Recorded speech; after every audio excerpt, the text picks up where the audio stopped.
High, স্বাগতম একটি নতুন ভিডিওতে। আজকের ভিডিওতে আমরা আলোচনা করব অ্যাঙ্কর ট্যাগ বা লিঙ্ক ট্যাগ নিয়ে। এর আগে আমরা যেহেতু ইমেজ ট্যাগ সম্পর্কে ধারণা রেখেছি, আমাদেরকে লিঙ্ক ট্যাগ সম্পর্কে বুঝতে বা ধারণা নিতে এখন বেশি সহজ হয়ে যাবে। কারণ ইমেজের ভিতরে যে আমরা সোর্স ব্যবহার করেছি, ঠিক একই রকম আমরা লিঙ্কের ভিতরে হাইপার রেফারেন্স লিঙ্ক ব্যবহার করব বা হাইপার রেফারেন্স ব্যবহার করব। যেটি অনেকটা সোর্সের মতোই।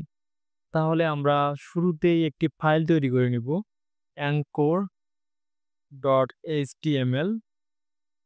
আমরা এখানে আমাদের HTML এর যে টেমপ্লেটটি আছে এটি লোড করে নিলাম এবং এ ট্যাগ নামে একটি টাইটেল দিয়ে দিব। এখানে আমরা বডিতে এসে একটি h1 ট্যাগ নিব যাতে করে আমাদের বুঝতে সুবিধা হয়। anchor ট্যাগ আমরা জাস্ট এখানে থেকে শুরু করব। এখন আমাদেরকে বুঝতে হবে যে আমরা কিভাবে শুরু করব। অ্যাঙ্কর ট্যাগ এর সিম্বল হচ্ছে এ।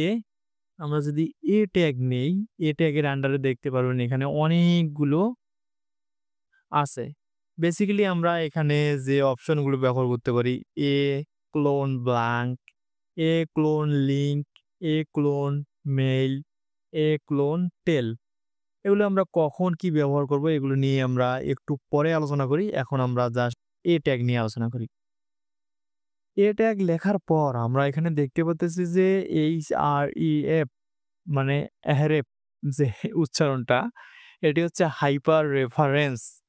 হাইপার রেফারেন্স দিয়ে বোঝাচ্ছে আমরা এখানে যে লিঙ্কটা ব্যবহার করেছি এই লিঙ্কটার মাধ্যমে আমরা কোন লোকেশনে হিট করতে চাই বা কোন লোকেশনে চলে যেতে চাই। এখন আমরা এই এহরেফ যেটা আছে বা হাইপার রেফারেন্স এটা কিন্তু আমরা এখান থেকে ফ্যাব আইকনে ব্যবহার করছিলাম। ফ্যাব আইকনে ব্যবহার করছিলাম এই যে ইমেজ বা আইকনটা আছে এটিকে লোড করার জন্য। এটি কোথায় অবস্থান করতেছে সেখান থেকে লোড করার জন্য। কিন্তু আমরা অ্যাঙ্করে ব্যবহার করতেছি কি? অ্যাঙ্করে আমরা ব্যবহার করতেছি ওই পেজটা কোথায় আছে সেখানে চলে যাওয়ার জন্য। এর মূল কারণ হচ্ছে আমরা যদি অ্যাঙ্কর করি, অ্যাঙ্করের ব্যবহার করি সেক্ষেত্রে কিন্তু এহরেফ বা হাইপার রেফারেন্স এক ধরনের কাজ করবে। আমরা যদি লিঙ্ক ট্যাগের ভিতরে টাইপ আইকন ব্যবহার করি সেক্ষেত্রে কিন্তু এক ধরনের কাজ করবে। আমাদেরকে বুঝতে হবে আমরা কখন কি ব্যবহার করতেছি। আর যে অ্যাঙ্কর ট্যাগ আছে, অ্যাঙ্কর ট্যাগ কিন্তু ২ ধরনের হয়। একটি হচ্ছে ইন্টারনাল অ্যাঙ্কর ট্যাগ, আরেকটি হচ্ছে এক্সটার্নাল অ্যাঙ্কর ট্যাগ।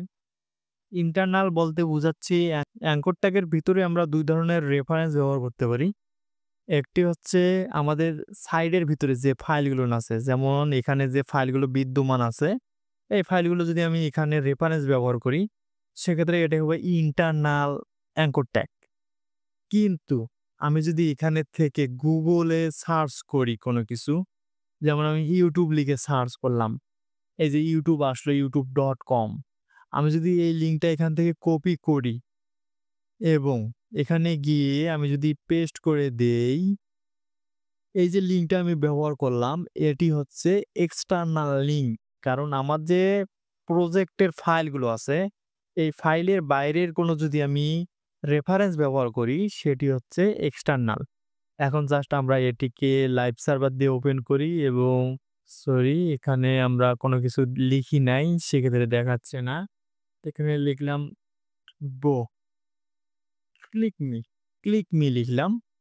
এখন আমরা যদি ক্লিক মি তে ক্লিক করি সেক্ষেত্রে আমরা কিন্তু YouTube এ চলে যাব। জাস্ট আপনি দেখেন। ক্লিক মি তে ক্লিক করার সঙ্গে, সঙ্গে আমরা YouTube এ চলে গেলাম। আমরা যে YouTube এ চলে গেলাম, সরাসরি কিন্তু চলে গেছি। আমরা যদি ক্লিক মি তে ক্লিক করি তাহলে আমাদের যে ট্যাব আছে, রানিং ট্যাব, এই ট্যাব থেকে কিন্তু চলে গেছি। আমরা চাইলে কিন্তু এখানে একটা মেথড ব্যবহার করতে পারি, যে মেথডের মাধ্যমে আমরা ক্লিক মি আছে, এখানে যদি ক্লিক করি সেখানে আলাদা একটি ট্যাব ওপেন হয়ে চলে যাবে। এটি কিভাবে হবে চলুন আমরা দেখি। এখানে আরেকটি অ্যাঙ্কর ট্যাগ নেই। এই যে দেখেন ব্লাঙ্ক।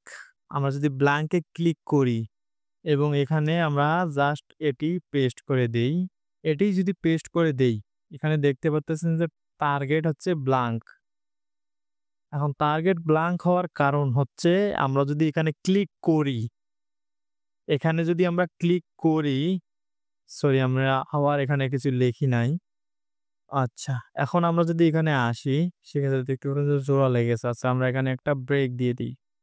Line break. ব্রেক দেওয়ার কারণে নিচে চলে আসছে।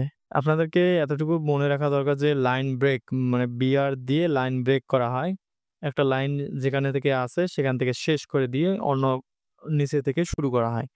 এখন লাইন ব্রেকের মতো আরেকটা ট্যাগ আছে সেটা হচ্ছে এইচআর হরাইজন্টাল লাইন। সেটি আমরা পরে দেখব বা অন্য কোনো একটি ভিডিওতে দেখব। আমরা আজকে দেখি যে কিভাবে আমরা লিঙ্ক ট্যাগ নিয়ে কাজ করতে পারি। এখন এখানে যদি আমি ক্লিক করি সেক্ষেত্রে কি ঘটনা ঘটবে? দেখেন আরেকটি ট্যাব ওপেন হয়ে সেখানে কিন্তু YouTube লোড নিতেছে। ঠিক একইভাবে আমরা আরো অ্যাঙ্কর ট্যাগ ব্যবহার করতে পারি। এখানে আমরা অ্যাঙ্কর ট্যাগের থেকে লিঙ্ক ব্যবহার করতে পারি। লিঙ্কে কিরকম হবে? এখানে দেখতে পারতেছেন। আমরা যদি মেইলে যাই, মেইল টু হবে। মেইল টু আমরা যদি মেইলে যাই সেক্ষেত্রে আমরা যদি মেইল টু ব্যবহার করি, সেক্ষেত্রে আমরা আমাদের যে মেইল আছে এই মেইলটা এখানে লিখবো। লেখার পর এখানে দিব। আমি জাস্ট এখানে লিখলাম yahoo@gmail.com দিয়ে জাস্ট এখানে এখন আমি যদি আচ্ছা এখানে আবার লাইন ব্রেক দিতে হবে। বারবার ভুল হয়ে যাচ্ছে। হ্যাঁ, এখানে লাইন ব্রেক দেওয়ার পর আমরা যদি এখানে ক্লিক করি সেক্ষেত্রে এখানে বলতেছে যে আমি কোন ব্রাউজারের মাধ্যমে তাকে মেইল পাঠাতে চাই। আমার যদি মেইল ডিফল্ট ভাবে লগইন করা থাকে সেক্ষেত্রে আমি যদি এখানে ক্লিক করি দেখতে পারবেন যে ডিরেক্টলি মেইল ওপেন হয়ে যাবে। এখানে দেখেন ডিরেক্টলি মেইলে যে মেইল টু আছে সেখান থেকে আমাদের মেইলের যে সেটিংসটা আছে সেটি ওপেন হয়ে যাবে। দেখেন এখন আমাকে লগইন করে এখান থেকে জাস্ট মেইল করতে বলতেছে। মেইলের কাজ হচ্ছে অটোমেটিক আপনি যদি মেইলের জন্য ফোর্স করতে চান কাউকে, সেক্ষেত্রে আপনি এটি ব্যবহার করতে পারেন। আর এরপর আছে টেল। এখানে আমি ব্রেক দিয়ে এখানে আমি যদি টেল ব্যবহার করি, টেলের কাজ হচ্ছে টেলিফোন। এখন এটি যদি হয় সেক্ষেত্রে আপনি যদি মোবাইল দিয়ে সাইটটা ব্রাউজ করেন, সেক্ষেত্রে আপনি এই লিঙ্কে ক্লিক করা মাত্রই আপনার ডায়াল প্যাডে এই নাম্বারটি লোড হয়ে যাবে এবং আপনি কল দেওয়ার জন্য প্রস্তুত হয়ে যাবেন।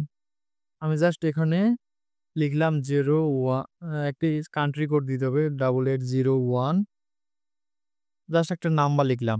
এখন আমি এখানে দিয়ে লিখলাম কল মি। কল মি দিয়ে আমি যদি এখানে যাই এবং এখানে ক্লিক করি সেক্ষেত্রে দেখতে পারবেন যে আমার ডায়াল প্যাড থেকে বলতেছে আমি কি অন্য অ্যাপ দিয়ে ওপেন করতে চাচ্ছি কিনা। এখন এটা যদি আমি ফোন দিয়ে করি, ফোন দিয়ে ওপেন করি সেক্ষেত্রে এখানে কল মি ক্লিক করার সঙ্গে আমার ফোনের যে ডায়াল প্যাড আছে সেই ডায়াল প্যাডের ভিতরে এখানে যে নাম্বারটা দিছি এই নাম্বারটা কিন্তু লোড হয়ে যাবে। লোড হওয়ার পর আমি যদি আমার সিম 1 দিয়ে কল দিতে চাই সেখানে ক্লিক করা মাত্রই কল চলে যাবে।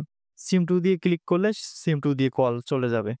এখন আমরা এতটুকুকে জাস্ট আমরা একটা লাইভ সার্ভার দিয়ে ওপেন করি এবং ফোন দিয়ে দেখার চেষ্টা করি আসলে এই সিস্টেমটা কাজ করে কি না। আমাদের যে অ্যাঙ্কর HTML আছে এটাকে আমরা এখন লাইভ সার্ভারে রান করব। আমরা এখানে চলে যাব। এখানে জাস্ট ক্লিক করব। ক্লিক করে রেজিস্টার।